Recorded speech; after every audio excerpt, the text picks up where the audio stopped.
তাপমাত্রা এখানে এতটাই কম যে রোদের যে একটা তাপ, সেই তাপ যে অনুভূত হবে সেটিও অনুভূত হচ্ছে না এখানে। কিন্তু ফিনল্যান্ডের এই সাদা রং যেন এক ভয়ঙ্কর সুন্দর। ভয়ঙ্কর বলছি এ কারণেই, এখানে এখন তাপমাত্রা হিমাঙ্কের নিচে, অর্থাৎ আজকের দিনটা বেশ সুন্দর। অনেকদিন পর চারপাশে ঝলমল করছে রোদের আলো। মন ভালো করে দেওয়ার মতো একটি দিন।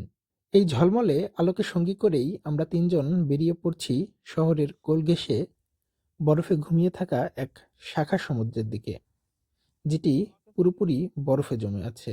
ফিনল্যান্ডে শীতকালে সবকিছুই জমে থাকে, নদ নদী, খাল বিল, সমুদ্র পর্যন্ত জমে একাকার হয়ে যায়।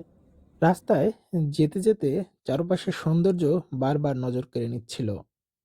গাছের ডালপালায় জমে থাকা শুভ্র সাদা বরফ, তার উপর রোদের সোনালি আলো পড়ে একটা অন্যরকম পরিবেশ তৈরি করছে। দেখতে সত্যি যেন সাদা রূপকথা। কিছুক্ষণ পর আমরা পৌঁছে যাই ঢেউহীন এক শাখা সমুদ্রে, যেটি এখন বরফে ঢাকা গভীর নীরবতায়। বাতাস এখানে কথা বলে তীক্ষ্ণ ভাষায়। এই সময়টাতে সাধারণত বরফ ফুটো করে মাছ শিকারি খুব একটা দেখা যায় না। মাছ ধরার মৌসুম এখনো আরো 2-1 মাস পরে, তাই পুরো জায়গাটা আজ বেশ ফাঁকা। তীব্র শীত আমাদের হাত পা, ক্যামেরা সবকিছুই ধীরে ধীরে জমে যাচ্ছিল। আমার পেছনে ঠিক রোদ ঝলমল করছে, কিন্তু এই রোদের কোনো তাপ নাই, উত্তাপ ছড়াচ্ছে না রোদ। তাপমাত্রা এখানে এতটাই কম যে রোদের যে একটা তাপ, সেই তাপ যে অনুভূত হবে সেটিও অনুভূত হচ্ছে না এখানে। বিশেষত ঝিরিঝিরি ঠান্ডা বাতাসের কারণে সেটি আরও অনুভব হচ্ছে না। কিন্তু এই যে যে দৃশ্য, চমৎকার লাগছে দেখতে।